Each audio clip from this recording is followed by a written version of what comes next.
if there was an image of 20th century neuroscience, then I think this would be it. This is an image of the visual cortex. It turns out to be of a tree shrew, but it could be of many mammals. These colors show the pattern of selectivity of neurons in that region of the brain to the orientation of a bar of light, and the orientations you can see above in the colors. So there's this beautiful layout, very elegant and orderly. And in the diagram to the right, it shows a single neuron showing that its firing rate is selective, again, to the orientation angle of the stimulus in a very nice, neat way. On the right there, you see what's called a tuning curve. The firing rate rises smoothly, reaches a peak at a certain angle. Here it's just defined to be 0, and then falls back down again. So this is kind of the most, one of the most beautiful things in neuroscience, and it's sort of for 50 years been what we've been looking for. Minus 40 to the left. Is that minus 40 degrees to plus 40 degrees. So, I see. This is the. So 0 has just been defined as the optimal angle. I think ever since the discoveries of Hubel and Wiesel, for example, this is what we've been looking for. You take a very complex system and you find something orderly and beautiful in it, and you think that that's progress. And I think the point of my talk is that that's not going to be progress in the 21st century. It's going to be us treading water.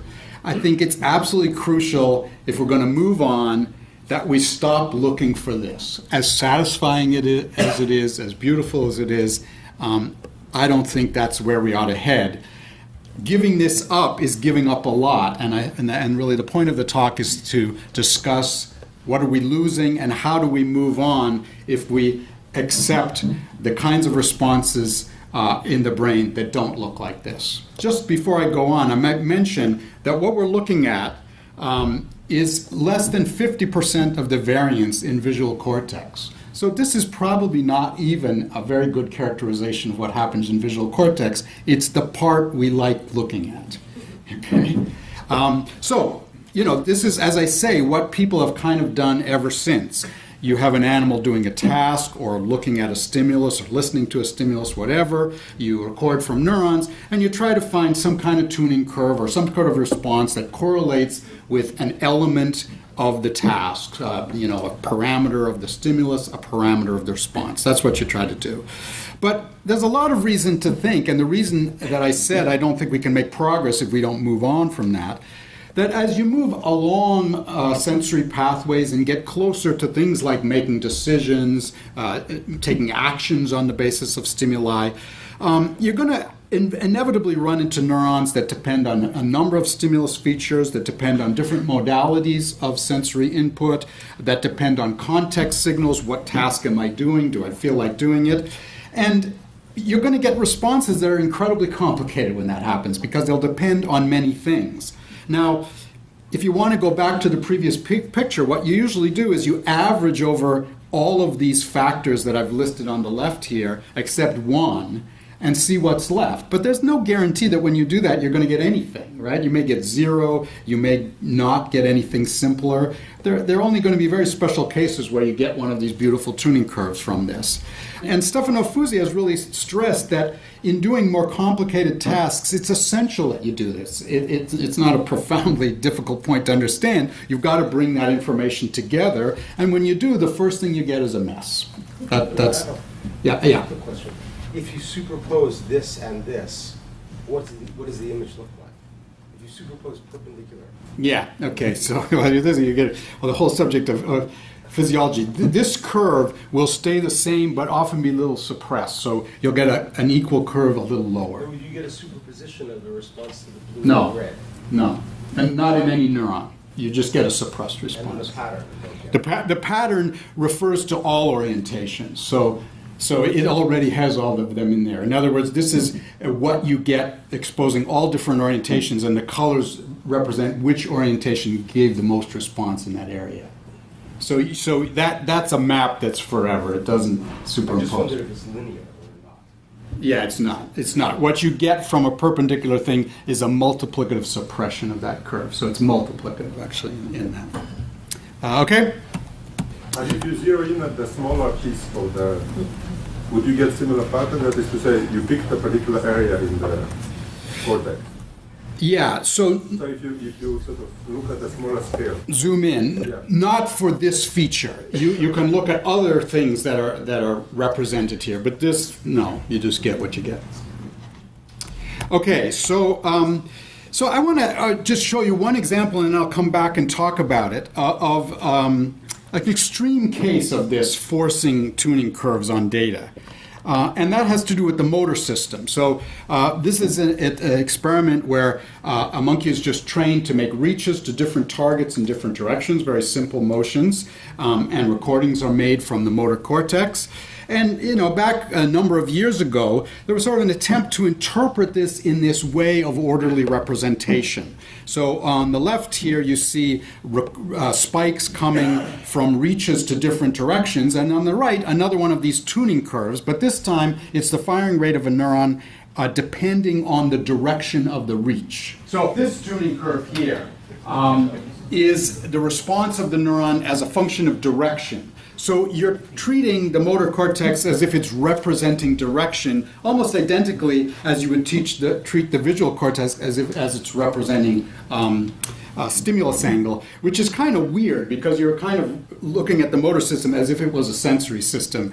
And I think this is an indication of the dominance of this paradigm in neuroscience that it was applied this way. And I must say, I love this paper when I first read it because suddenly the motor system seemed to make some sense, but I really believe that was an illusion. And many people have tried to stop doing that. Most recently, Krishna Shenoy and Mark Churchland, a new hire at Columbia, who came from Mark Churchland's lab, at Krishna Shenoy's lab, and really said, well, wait a minute, you know, during these reaches, the responses of these neurons, which you're seeing here, firing rates of neurons as a function of different reaches that you see up here, here's the direction of the different reaches, and then these curves represent different things, are incredibly dynamic, as I think you would expect. This is a region generating motion. Presumably it's a dynamical system. And this new sort of disorganized way of looking at this, which I'll go into later, is really that these are the rumblings of a dynamical system that's trying to move an arm, and is very different than this picture. And then one more of these that I'll then launch into some results is in the olfactory system. So there, I think within one step, you see these two viewpoints sitting right on top of each other. So in the initial stage of the olfactory system, this is in a mouse, but I'm going to talk about a fly in a second, but you don't have to relearn things because it's exactly the same. You have receptor neurons that are expressing a protein that binds to odorants, obviously. And each of these receptor neurons expresses a single protein, a single binding, olfactory binding protein. And they're located all over the place. What these blue lines show is that if you stain the neurons that contain a particular odorant receptor, they all converge to a point up there, where they converge onto what's called a glomerulus. So these neurons that are all over the place somehow find their way to the same point. It's a beautifully organized arrangement. At the bottom, you see olfactory receptors expressing a different receptor protein. They all go to a different location. It's incredibly beautifully mapped. It's of this organized school. And again, is really another example of one of these beautifully orderly things that we love to see. But if you just go to the next step, which is the olfactory cortex, so this is in what's called the olfactory bulb, that you get this beautifully organized representation. You go to the next step where neurons from the olfactory bulb project into the cortex, into the olfactory or piriform cortex, you seem to see a completely disorganized representation. If you look here, you'll see images from Stetler and Axel of different responses to different odorants. They don't seem to be organized in any way. You just get sort of salt and pepper. You don't get anything like that beautiful diagram I showed you at the beginning where there was a nice map on the cortex. So it's one color, one... One color is one odor in this case. And so you see it's just sort of salt and pepper. And then down here, what you're seeing are fibers coming from the olfactory bulb into the olfactory cortex, and they don't seem to go anywhere particular. They kind of go all over the place. But that's what I want to address. Is that really just a random distribution of connections? And is it true that you've gone from one of the most orderly wiring diagrams in all of neuroscience to the least orderly diagram in one stage? And why would you want to do that? So that's the first part of my talk. Okay, so I'm going to look at this in the fly, and I'm going to rely on data that was taken mostly by Sophie Caron in Richard Axel's lab, and my role was just to do the statistics, basically, to see if we learned anything. So this is really their data. But in the fly, you have a very similar system, remarkably similar, despite the fact that the molecules involved and the way these wiring patterns are made is completely different. So this system has evolved completely separately, the exact same pattern of connectivity, as we'll see. So olfaction starts, at least in part, in the antenna of the fly, where you have receptor neurons that again express a single olfactory receptor protein. You can label those. That's what's happening here. These green neurons all express the same olfactory receptor protein. You can trace those fibers from those cells into what's called the antennal lobe. That's this blob here, one on each side. And again, they go to one place on each side of the animal. So they converge. That's a fly brain. That is the fly brain, exactly. And these blobs are olfactory bulbs. Is the configuration pretty much the same from fly to fly? Yes, and we'll make use of that. So within this bulb, that's a good point because I'm going to need that. There is a map, and there are these glomeruli, which are these loci where the different things go in there, 50 of them, and that is a stereotyped map. That's correct. Okay. Like that picture is shockingly right-left symmetric. Like even little spots on the picture are symmetric on the right and left. What are you saying? It's a fake? Yeah.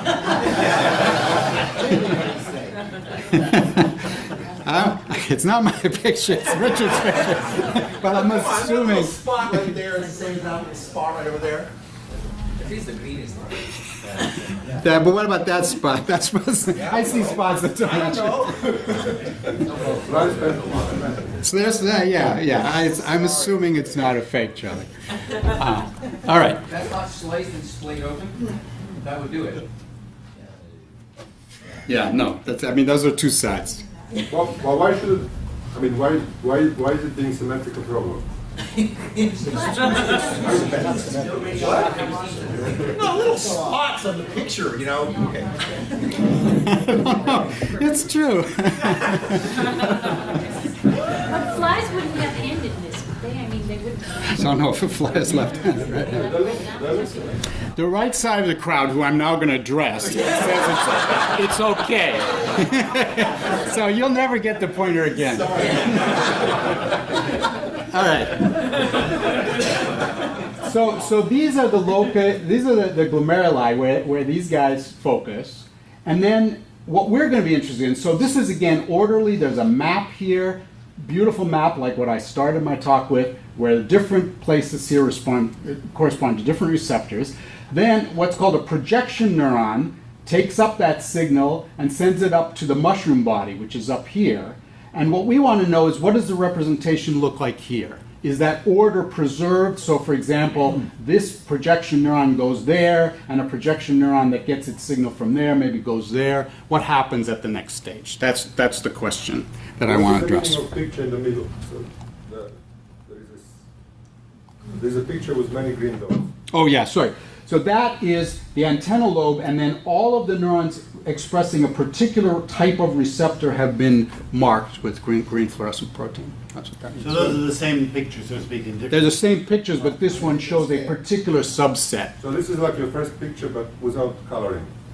Yeah, okay, yeah, exactly, because only one thing is shown rather than the full. Yes, that's correct. I'm sorry, Larry, before you go on, there's a point I'm missing. You showed these pictures, which implies a structure in physical space. But the neural system is presumably something which performs a computation and takes some action. So there has to be a structure in a logical space. But why should it correlate with a structure in physical Yeah. space? It doesn't in my laptop.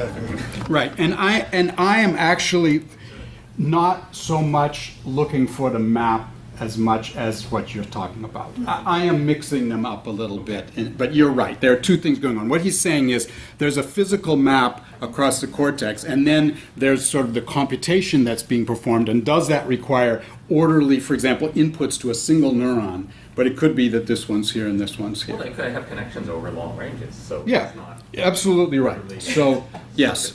So I'm flipping between those, but I'm now really going to talk about the second, about the latter, not the map. Yeah, that's a very good point. Okay, so here's the idea, just in a diagram, just to make sure everybody understands. So these represent olfactory receptor neurons. The colors represent which receptor protein is being expressed. I forgive Charlie, so I'll point here. And there should be 50 colors here. All the red guys converge to this glomerulus, all the purple guys to that one, et cetera, et cetera. We know that, and the question is now what happens? When these projection neurons go to the Kenyan cells, is there a map? Is there any order of any sort of computational significance going on? All right, so again, I'm going back to the experiments done by Sophie Caron in Richard Axel's lab. These are just images to suggest that it gets more complicated. So here you see, quite localized responses in the antennal lobe to particular odors. When you go to the mushroom body, it kind of spreads out all over the place. But that's not the answer that I'm looking for, so let me move on. Okay, so the idea here is to say, can we take individual Kenyan cells, so the cells at the third level in the mushroom body are called Kenyan cells, and what we want to know is, do they preserve some sort of selectivity in their connections to the projection neurons from the previous level, or are they just randomly connected, for example? Those are the hypotheses we're looking at. So there are about 2,500 of these in the mushroom bodies, and the trick that allows this to be done is the development of a photoactivatable green fluorescent protein. So what they've done here is to zap an individual Kenyan cell with a laser. It suddenly starts to fluoresce, and then you can see that one Kenyan cell in the background, as you can see, of many others. It pops out. So you can select one and start looking at it. That's step one. So you select one of them, and then you can see here in the circle what are called claws. Those claws are the receiving side of the projections from the projection neurons. So up from the antennal lobe comes this projection neuron axon. It makes contact with these claws, and there are about 5 of them on a Kenyan cell. So now that you can see what you're doing, what Sophie does is to lower an electrode into one of these claws and release a biomarker into that. I guess that's on the next thing. So inject it into that site. That is taken up by the projection neuron. Here you can see that connects there. It's taken up by that neuron. You can trace its track back to the antennal lobe and find that a single projection neuron is filled with your marker dye.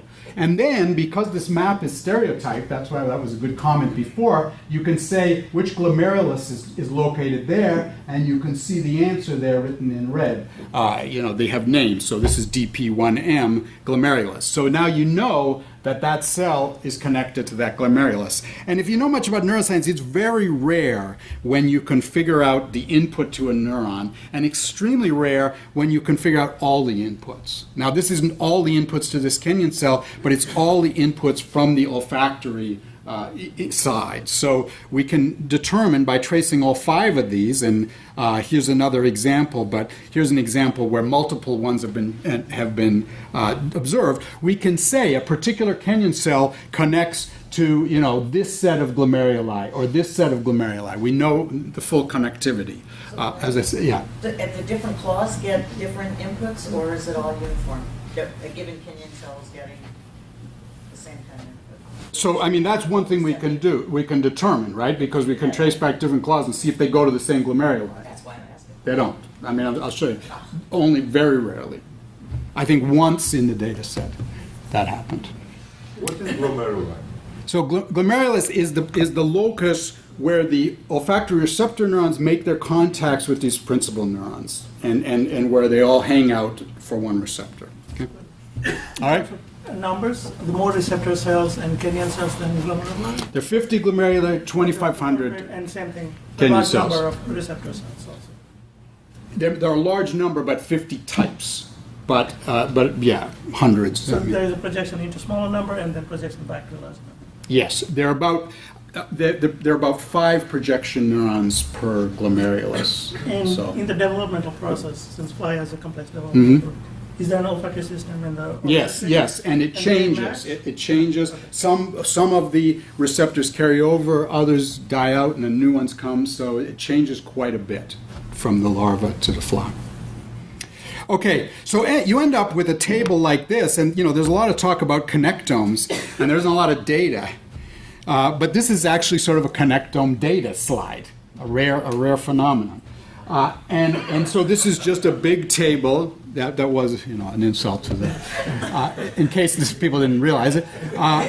So you have the 50 glomeruli here. You have all the different cells she did. Now, of course, she didn't do all of the cells, all 2,500, but she did a number of them. And, you get a big thing like this. So what do you do first? You make a histogram. So it was just, you put a red dot, there is a connection. You put the red dye, you trace it back. There is a connection between a vertex. This red dot. So this is, Oh, this red dot, sorry. Yeah, a red dot means a connection. you Yes, just sorry. encode that graph, right? You just encode Adjacent that graph. That graph is that's the data. That graph is the full data. And now the question is there any structure in that graph or not? In that But the table? graph, just to make sure, the graph has 50 vertices on the left and 2,500 on the right. Yes, but we're really interested in 50 going to 5. On any one cell, you choose 5 out of 50. Every cell is saying, I choose 5 from 50. Are those random choices, or is there a system to it? That's the question. That's where I come in and say, from this data, can you determine whether it's a random choice or there's some structure to that choice? Okay? Every row has 5 dots. No, because for 2 reasons. But what you just said before would imply Yes. that every row has 5. Yeah. Now there are Every row does not contain 5 because sometimes she's not able to reconstruct all 5. She can't That's trace an from all 5. experimental- That's an experimental limitation. Exactly. But we need to do that in computing sort of probabilities of various models. You need to include the fact that some of the connections are missed, of course. So when you say connection, is it always the connection? It's either on or off, or there is between? So by this method, for example, you don't determine the strength of the connection. So this is a binary data. It's either there or it isn't. So, I guess one would like to see a 3-color representation of connected, not connected, and unknown. Because there's some unknowns. Yeah, you're right. What fraction of that graph is this 3rd color of unknown? Is it like 2/3 of it? No, it's about 1/3 of it. 1/3. Yeah, no, you're right. That is a good point. And that certainly could be filled in because we know those. It's just not in the graph. Yeah. You're forgiven. There are never 2 inputs to one graph. So as I said, I was saying, there's one case of that. Where there's multiple inputs. Where 2 of the claws receive from the same glomerulus, and that's exactly what you'd expect by chance, actually. That in this data set, it would happen about once. So there's neither a preference for that, nor does it seem to be avoided. I didn't understand the third of the missing data. Most of the rows have nearly 5 spots in them, don't they? Nearly 5? Yeah. So honestly, I was guessing. I don't know how many. My memory is might be better than that But it's 3rd. just the difference between 5 spots in a row and whatever there is. And 2 or 3 or whatever, right? Yeah. So that's a good number. I just don't have The that number. number of dots in a column is quite variable, but that is just because you're only showing a piece of the... So the number of dots in a column is this histogram, okay?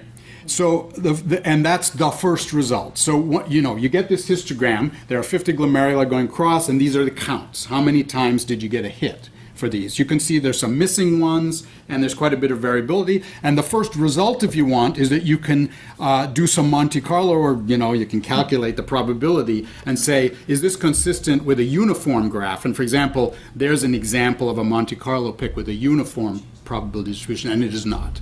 So this does not suggest that every glomerulus has equal probability of making a connection. All right? So the graph, what exactly is the graph at the bottom? How do you construct it? This is a random draw, assuming that every glomerulus has the same probability of connection. So each vertex on the left, you connect a random vertex on the right. Yes, exactly. with equal probability. And with the sum being 5. With the sum being 5. And so, you can show it's very, very statistically significant that this is not a uniform distribution. It's what it is. There's reasons to understand that, because if you look at the projection patterns of the axons, they're not equal. So it's not surprising that this is true, but at any rate, when I talk about random doesn't have to mean drawn from a uniform distribution. But now the question we ask now is this all there is to it? If you knew this probability distribution, of course, this is subject to statistical fluctuations. But let's say this is the probability distribution. Is that all you need to know to account for the wiring diagram? Beyond that, is it random? We looked at this a number of ways. This is the hard way to do it. So this is a graph of every time you found a particular pair of glomeruli connected, how many times did you see that pair? So most often, in other words, there are 50 along here, there are 50 up here. So at every point in this matrix says, how often did I see glomerulus 20 and glomerulus 10 on the same cell? Mostly it's 0, because the data set is, this would have to be 2,500 points minus the symmetry. But and how often do you get 2 and how often do you get 3? But this is sufficient to ask a question, which is a very simple question, whether 2 glomeruli could always be paired. So for example, is it always the case that whenever you connect to 10, you also connect to 20? And right off the bat, you can rule out most of the pairs from such a severe connection. But you can't do a whole lot with this data on the basis of pairs, because there are just too many pairs and there's not enough data. So we looked at something different, which if I go back to the visual thing, I can show you an analogy of sort of what we were thinking about.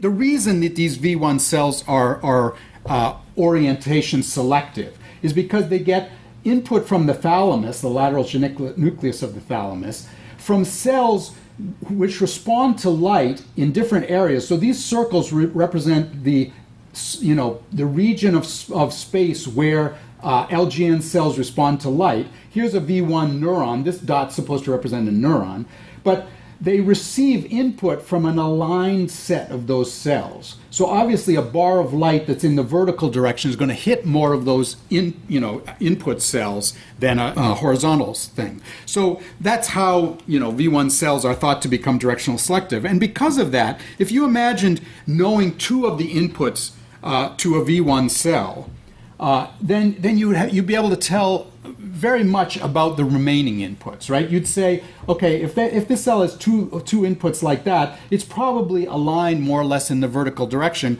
and therefore probably the other inputs are going to come from a region like that, right? So knowing partial input tells you a lot about the structure of the full input. That's what we mean by structure, right?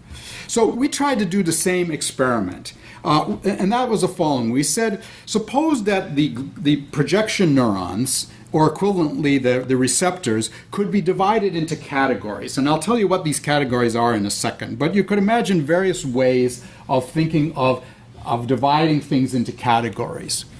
Then we can ask whether a Kenyan cell tends to respect these categories in the following way. You take the Kenyan cells, and the first thing you do is just look at the probability distribution now, not over individual receptor types or glomeruli, but over these types. And of course, you have much more data now, so you get much better statistics. And here's an example of that. So this is a case where we divided up the receptors on the basis of the cell type of the receptor neuron. So receptor neurons come in various types, and it might be that those types subserve specific functions and that the Kenyan cells respect that.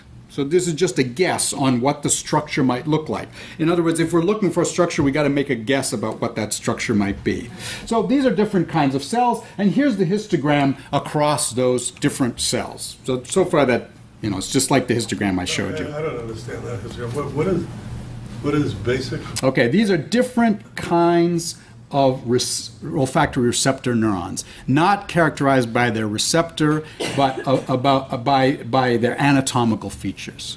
Okay, so these are just classes, well-known classes. Along the antennae? Or? Yeah, exactly. Then they're anatomically distinct Two neurons. receptors in the same class need not go to the same glomerulus.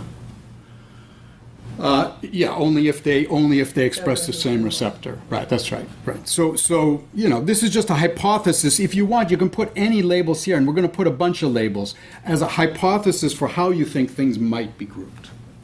Right? To test a hypothesis. And the probability of going to a particular... It's just a fraction of cases. So instead of telling you numbers, I've the fraction of... The fraction of cells of that type. That are connected. Yeah, exactly. That are connected. To all of the Kenyan cells. So in other words, 45% of the Kenyan cell connections come from this cell type, etc. Okay, yeah. I lost track. Where are the cell bodies? So, the trouble is I'm talking about three different cells, but the target cells, or these guys, in the antenna. They're in the antenna. Yeah. Okay, so in other words, we have categorizations, and now the idea is the following. Suppose you take all the Kenyan cells that get input from category 1, okay? And then, you just say, I'm only going to look at those. Now, you then look at the rest of their connections, you throw away the connections to category 1. If these connections are random, that distribution should be identical to the original distribution, right? You should have learned nothing from that thing. But if it's like the LGN, they should be highly restricted because now you're in the type 1 category. So that's what we did. And here's the result. So this was the data for all the Kenyan cells. Here's the data for 3 of these groups. And the red dots show just a repeat of this data. Remember, the hypothesis is if this is random connectivity, every one of these should be identical, the probability distributions. And the error bars are obtained just by shuffling data to give you an idea. So as you can see, it's incredibly well described by saying that knowing one of the connections to one of these cells gives you no information about how it's wired. And as I said, we did this for a whole bunch, I don't really want to go over this list, but a whole bunch of hypotheses about what groups could be. We also looked at random groups this way, and this just shows the average probability ratios. So they should be 1 if there's no information, if these connections are just random, and you can see in every case within the error bars, it's 1. The upshot of this is that there is no structure in these. And so you've gone from an incredibly ordered representation to a completely randomly disordered connection in one step. Okay, so why would you want to do this? Now, to do that, we have to do something that's a little bit difficult, which is you have to sort of assess the quality of a representation. In other words, these Kenyan cells are now representing the odors in the world. And we want to say, is this a good arrangement, for example? Is random connectivity a smart way to represent these odors? So to do that, we've got to test, for example, discrimination properties of this representation and what you can do with it. And there's a convention of how to do this that we're going to use, and everybody uses, and it has some limitations it's worth thinking about, but at any rate, here's what we do. We take the activities of these cells, and we just do a linear sum. So it looks, you take the firing rates of these cells, you do a linear sum with arbitrary weights, and you ask questions of that output Z. So for example, you say, is this odor, bananas? And you see if there are a set of weights for which the output can tell you, yes, that's bananas. You may do some thresholding on the output, but basically it's just a linear readout. The reason you do this is because if you do anything fancier, then you're not using the representation, you're using, the cleverness of your readout. And so the convention has been that you're allowed to do linear and maybe a little bit of thresholding touch-up, but nothing else. I don't know if that's a good idea, because the real answer, of course, is what does this mean to the fly? But that's what we do, and if anybody has a better idea, I would love to hear it. So that's what we're going to do. And you can do things like say, well, if I did a linear readout directly on the PNs, or I compared that with a linear read on the Kenyan cells, have I improved things? And you have. Essentially, by building a higher dimensional representation, you have improved things. But I'm going to ask something different. I want to ask, why didn't this system divide things into groups and act more like the visual system? So I'm going to wire up the Kenyan cells in a way which I just showed you they are not wired, but just out of curiosity, by respecting types. So I'm going to actually divide these channels of olfaction into 5 groups of 10 each, just arbitrarily at this point, and restrict the Kenyan cell inputs to being in one or other of the groups. So in other words, I have Kenyan cells that are types. You might say I have fruit Kenyan cells. I have, dangerous odor Kenyan cells. I have other, a set of Kenyan cells for each function. The orderly way you might do this. And then I'm going to do a linear readout of that and compare how they work, how they do. Okay, so here's what it looks like when you do the organized thing. And this is a case, Andy, where I've done both. I've made organized connections, but I've also organized them on the map so you can see what's going on, as you can see. And, immediately there's a psychological issue in this talk, which is we love organized representation so much that when I built this stupid model that I know is wrong, I loved it. I got excited because these are just randomly generated odors, and this system is categorizing them, right? There are 5 categories across here. That's a number 3, that's a number 1, that's a number 4. This is maybe a 1, 3, and 5. It just automatically categorizes them. You think, well, that's really cool. Larry, this is an adjacency matrix between the PN and KC layers that we're seeing? No, sorry, I didn't ever say what this is, sorry. This is the responses of 2,500 Kenyan cells. I apologize, I got excited. So this is a 55-50 matrix of Kenyan cells. The red is active. No, thank you for asking the question. And the first 50, then we're going to divide.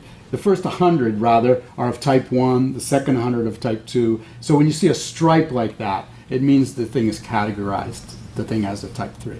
Thank you, I skipped over that. Okay. Now, here's the same thing. Sorry, I went the wrong way. Here's the same thing for the randomly connected model, which is more like the truth. So again, you get a bunch of Kenyan cells firing, but these graphs, are unsatisfying to us. You say, this is a stupid model. Anybody could have built this model. But then you do something. So here's a case where what I did was to select this odor as my test odor, generate hundreds of other odors, and said, how good is this system at detecting that odor among all the others? And I characterized the behavior by kind of a signal-to-noise ratio for that detection. And the disorganized system does better than the organized system, despite the fact of being ugly. You might say, well, okay, but you were doing random odors, that sort of favors the random system. So then I did the following experiment. Here, how do you measure how well it detects the odor? So, as I said, it's a signal-to-noise ratio, which is really the response to the selected odor divided by the kind of standard deviation of the other responses. So that being the noise. Right. And it's the standard deviation of which cells fired, or what? No, of the linear output. Sorry. So this is based on the linear output. The linear output tuned to detect odor 1 or whatever. Okay. Where was I? Oh yeah. Okay. So in this case, what the system did was it learned this odor. Then it was given this odor in a bit of a background. That's what this is.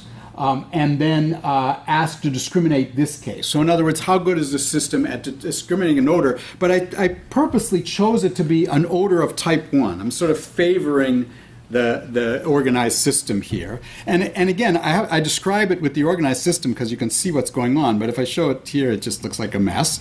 But again, the disorganized system does better. And then I did a thing of saying, what if you just try to categorize odors? So I mentioned that by being divided into these 5 types of cells, the organized system automatically kind of categorizes odors. You can say, well, that obviously was a category 3 odor and that was a category 4 odor. Of course, these categories are just generated by the system by itself. But what I did was I let the organized system determine these categories just by the obvious thing of saying which of these 5 groups fired the most. So it defines the categories, and then I asked if the disorganized system could also find those categories.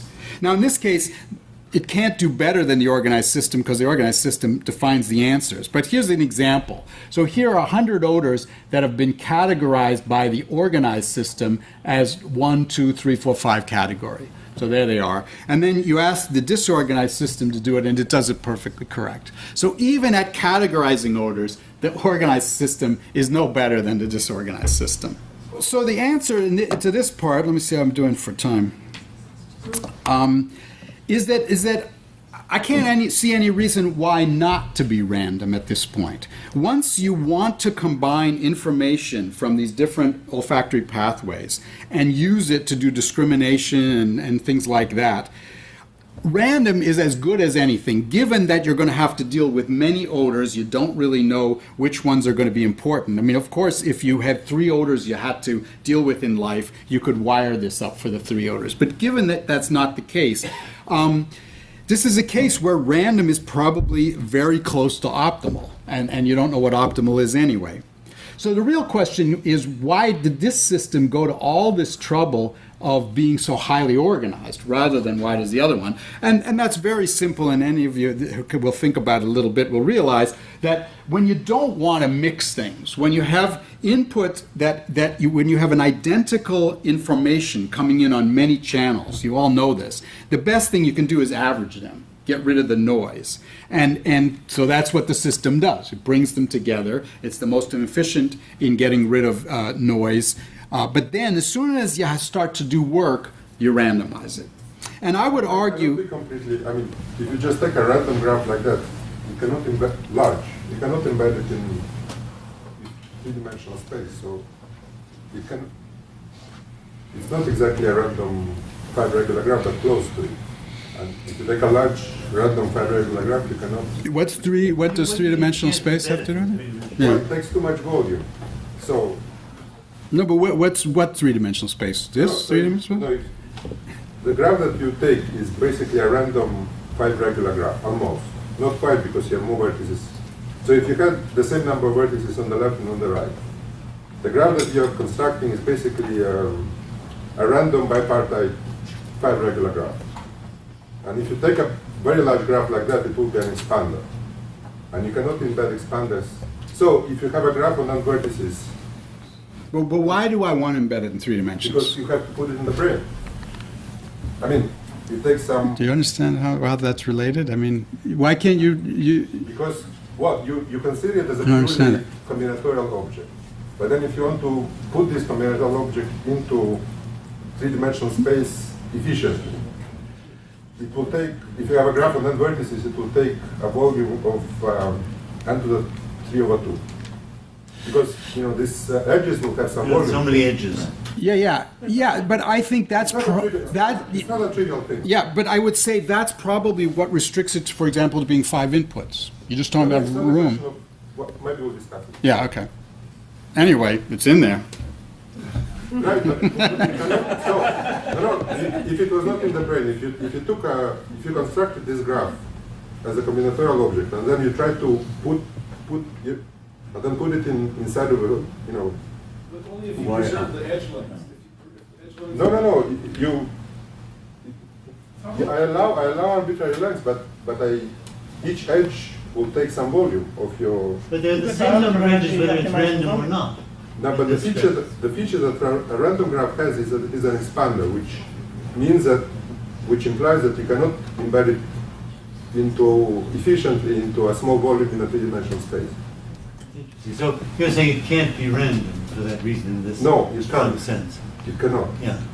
I think that makes a certain sense to me. But it's a fixed size graph and balancing and optimizing volume. No, but it is not a combinatorial. You see, you have to embed this combinatorial graph inside a fixed volume. Yeah.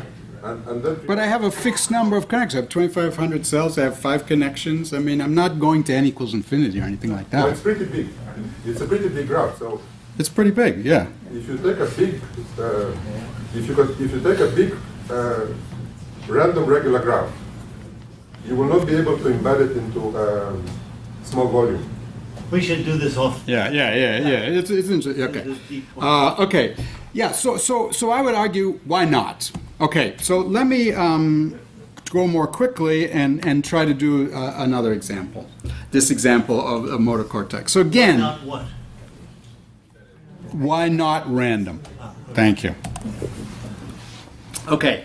So again, this is another of embrace the disorganization. That's kind of the message. And the argument here was that this is just the kind of things that a dynamical system is apt to do when you set it off and try to make motor patterns out of it. And so that's a perfect question for model, because a model is a generic dynamic system.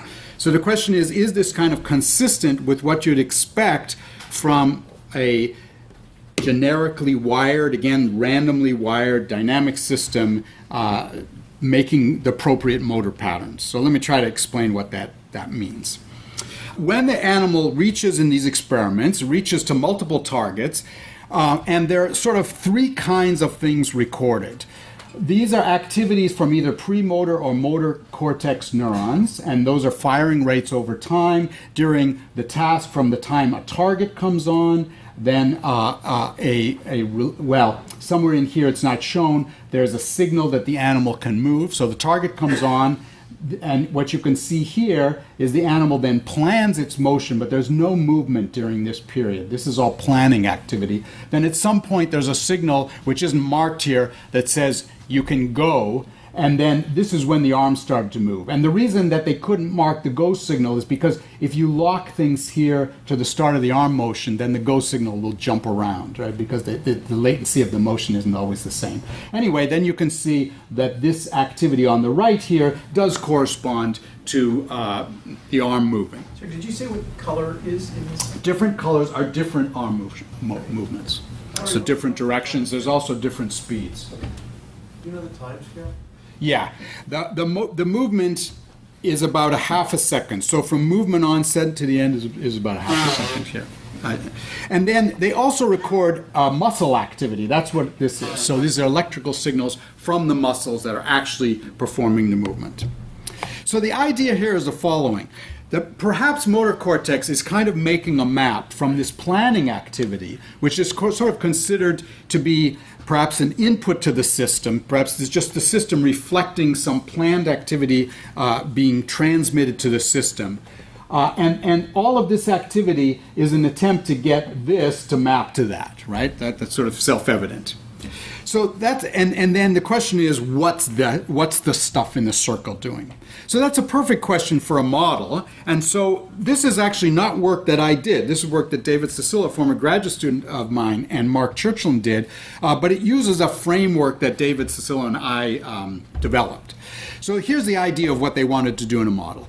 They take this planned activity from the recordings, so different patterns of activity plus a go signal, that's what that big pulse is. They stick it into a generic network model, I'll talk about that in 1 second, and they try to make that model, or in fact they succeed in making that model, produce the EMGs from about 8 muscles.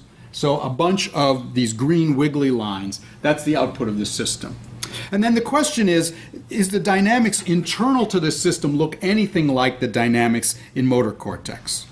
Now, the important thing about this, and the thing that'll lead me to my last point really, is that this is not a model of motor cortex.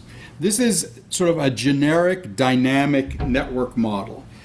And so you're asking a question about whether kind of a generic model set up to do this would look anything like motor cortex, rather than, modeling neuron by neuron motor cortex. Anyway, so the model looks like this. It's a recurrent set of units that are described by firing rates. They're randomly connected, so all of these red connections in here are just generated randomly. The network is not designed to do anything. It's just completely random. it has one of these linear readouts. That's the brown symbol with the summation sign. So it reads out activity. And the only wrinkle here is that the output of the network is then fed back into this system, again through random synapses. So everything here is random. And in fact, of course, this system by itself won't make the EMGs, but all you have to do, it turns out, is to adjust these weights on the linear readout, and you can make the system work. So the philosophy here is build a dynamic system that's rich enough to appear to do the task, and then perturb it as little as possible, because we're not trying to look at a model of motor cortex. And of course, motor cortex is not solely designed to move your arm to the right. It's much more general than that. So build a very general system that produces the muscle activity that you want, but has not been designed with any scheme in mind. This, I think, when you accept this sort of disordered view, you have to give up the idea of saying, I'm going to make these guys all beautifully cosine tunes. I'm going to design my network. This is not designer networks. This is non-designer networks. So the only thing that's changed is that, and it works very nicely. So here's an example of, again, this is the input to the network. The green is is recordings from 3 of the muscles, and the red is the output of the network. So you can see it matches extremely well. You can get this network to work very nicely. That's with essentially, in this case, 5 adjustable parameters. No, it's many more than 5, because these guys, did you count these red dots? Because this is just me drawing the diagram. There are many more of them. You tune not only those things that are connected to the sigma. That's it. Those are the things you said you needed to tune, but you're saying you also tune the random network connection? No, just that. But there are more than 5 of them. I mean, maybe I drew 5, but it's more than 5. Right. Okay, yes. So you carefully tune those things in purple. Yeah. To draw the elephant. That's it. That's all you do. And what do I learn from that? Wait. Be patient. Nothing so far. Okay. Something random. The model can do it under many conditions, blah, blah, blah, blah, blah. I won't go into that. So now you either learn or don't learn something. The question is the dynamics in here look anything like the dynamics in motor cortex? You want to compare these, and the key is, what does compare mean? It takes a lot of thought to think, what do you mean by compare? Because you have not modeled specifically this system. You've modeled something much more generic. So let me go through how they did it. So the thing I think you don't want to do is to look neuron by neuron to see if, their neurons look like your neurons. So Jenkins here was the monkey, and RoboJenks was David's name for his network. So, these are the wiggles that come from a motor neuron in the monkey on the left. On the right are the wiggles that come from his network. To me, and I'm not criticizing him, he makes these plots, and I asked him for them, but this is pointless, right? There is incredible heterogeneity here. You could easily find combinations that look beautifully matched, and you learn nothing from this. So this is what not to do. Here's another thing not to do. I mentioned at the beginning that there was this old paper saying that you tended to get cosine-like tuning curves from these things. So you can take the data under different motion directions and fit it to cosines. And you can take the model, and they both, they both fit, sort of half the variance. But this has nothing to do with anything. The model certainly wasn't designed that way. This is just an accident. So this also is not the thing to do. This is at least the type of thing to do. But I want to really leave this as a deep question. What do you do if you model this way? What are you supposed to do? So here's what they did. They looked for low-dimensional signals in the data that seem to have interesting structure. By low-dimensional signals, what I mean is you can, again, do one of these linear sums of the firing rates recorded. I here represents all the neurons they recorded. You can weight them, and you can look to see if in lower dimension you see any interesting structure. And they did something called JPCA, which is a way of finding weights that select for sort of rotary activity. They had a reason to believe this might be interesting. So you sort of select for things with lots of curl in them. And they did find that. In fact, this data is very well characterized by kind of orbits in this reduced plane in a way that's statistically significant. I mean, you can do various shuffles to make sure you're not just pulling out something that is created by your scheme. And then on the basis of that, that's what they compared. So they looked at the orbits in this reduced two-dimensional space. So this is hundreds of recorded neurons plus, hundreds of model neurons being looked at in what hopefully is the right two-dimensional plane.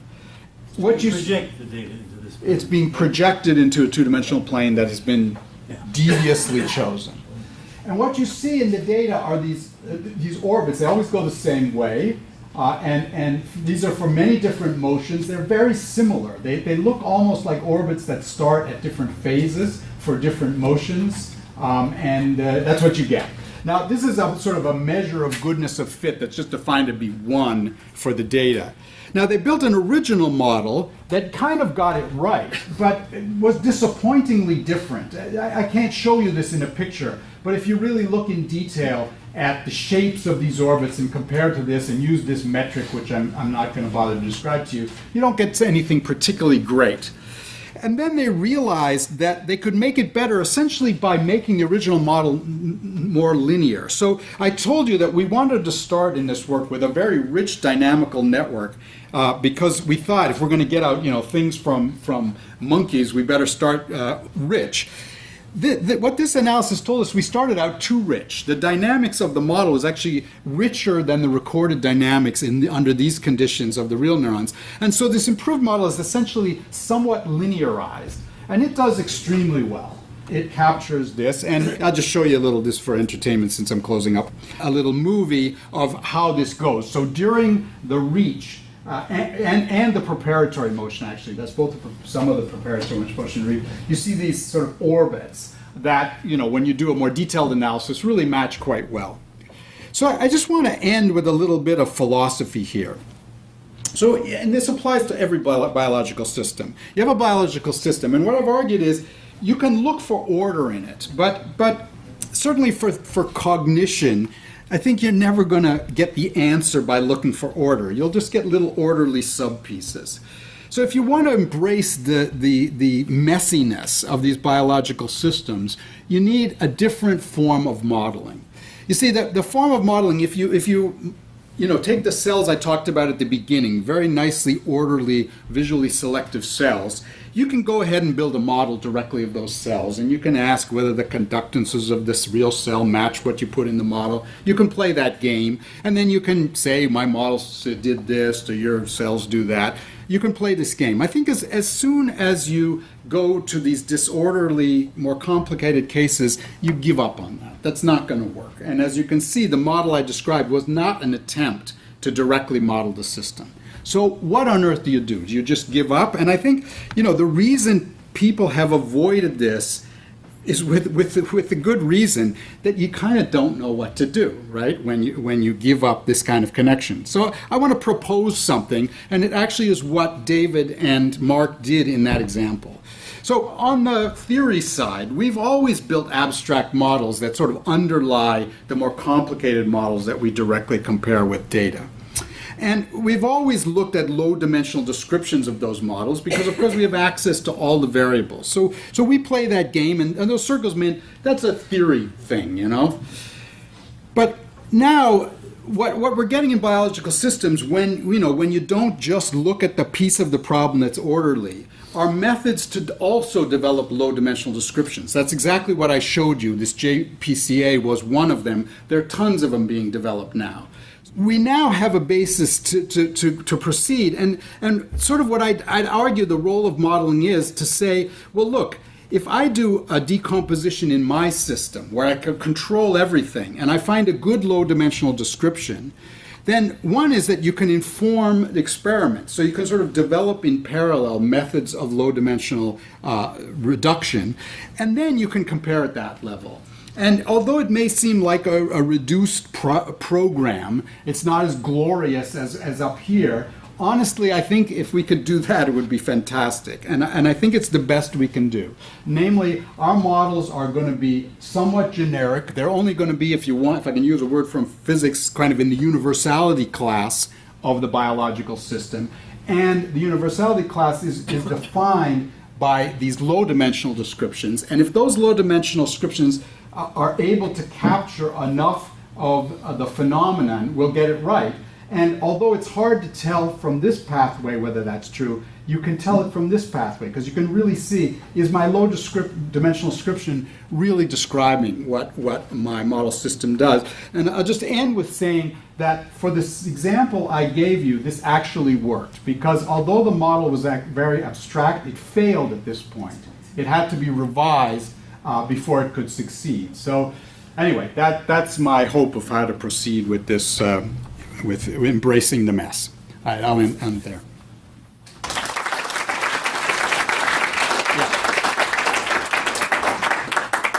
There's another variable you didn't mention, which I think is relevant and actually goes a good way towards also addressing the point that you brought up, which is that if you want to get those really pretty pictures, like the Drogopoulos paper or the level of anesthesia that the animal has experienced is actually quite important. And those were not anesthetized, because those are animals reaching. That's not anesthetized. Right, but what's funny is that the more anesthesia there is, the better the orderliness of the model. With less anesthesia, it tends to be somewhat more disorderly. And in fact, with higher levels of anesthesia, more purely represents the anatomic map. The physiological map you get is more similar to the anatomic map, and the reason the way that's possible is because, in fact, the connections overlap a little, and the anesthesia sort of pairs away a little bit of variability. But to me, what that says is that what you're doing with the anesthesia is you're taking away all the contextual effects, making it a simpler model, but also making it one that's less useful to the animal, potentially. I'll just say, you don't want to do this program with anesthetized data. You just don't. Right? That's sometimes you have to, but you don't want to do it. It's really a different ballgame, I think. Now you can say what depends on the type of anesthesia and all that, but it's dangerous, and it seems to be particularly dangerous in rodents, where anesthesia really seems to do a number on. Right, but I mean, to me, it's interesting that the more the animal is more in a real life state, the less orderly the map is, if anything. Yeah, that's because it's doing something, right? Yeah, exactly. If the randomness is taking place on a microscopic level, why is there so much replicability to where things map on a macroscopic level and connections on a macroscopic level? I mean, I don't know if you have an answer to that, but it certainly seems like if you do, for example, fusion tensor imaging of human brains and look at the connections, they're very similar among people. Absolutely. So, repeat the question? Yeah. So the question is, how do you reconcile this randomness to the obvious repeatable structures in human brains and animal brains? So I'm not saying there aren't regions, for example, here at all, right? They clearly are. Nor saying that there isn't structure within those regions. What I would argue is the structure is not particularly designed for specific tasks, right? So when we say random, we just want to avoid building a network that's designed to do a specific task, because I don't think in a monkey's head there is a network, to do these crazy tasks that people get to do them. So I'm certainly not saying the whole big brain is one random wired thing. That's stupid, obviously. And even one region. I'm not denying you might see some structure. I'm just saying I doubt that structure will help you understand the function of that region, because the tasks that animals do are so removed from that structure. Yeah. Do we know if in the fly brain the canyon cell connectivity, if it's conserved between different animals? No, we don't know. I guess it's very complicated. The trouble is, what do you mean by find the same cell, and can you do that? Yeah. Unfortunately, that's exactly the right question, but it's really hard to get at. Yeah. Besides performance and flexibility, is it possible that robustness in the face of partial injury is a driver for the evolution of... Yeah, exactly. I mean, certainly the olfactory system is very vulnerable. and the kind of randomness you described would help the olfactory system survive partial insight. Could you repeat the question? Yeah, okay. So the question is, are these sorts of less structured things more robust to injury? Okay, more robust to injury, more, because you don't have, if you have one area doing one function, you wipe it out, you've lost that. After a blow to the head. Depends over what area. Yeah, but certainly in this piriform cortex, for example, if it really is uniform, you should be able to lop off a piece of it and get a overall degradation, but not sort of lose your sense of smell of it's sort of an food. independent evolutionary driver of this type of system. Yeah, I think that's right. Yeah. I have a similar question. I mean, clearly in the evolution, olfactory systems are large. There are many, many genes involved. Well, your visual system has a very small number. And you sort of need that kind of flexibility, right? Because what you're looking at the structural thing, which looks random, but at the dynamics level, they may not be. For example, if you just look at the olfactory genes that are very well conserved, for example, things related to mate selection, they may have much better structures. Is that true or not? So, you mean? So they're conserved subpiece of olfactory systems, very well conserved. Yeah. Okay. Yeah. So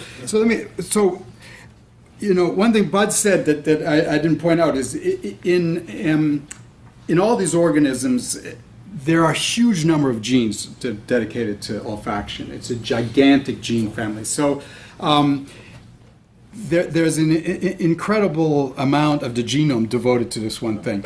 So one thing I didn't say is that there are innate odor behaviors, and they occur through a separate system.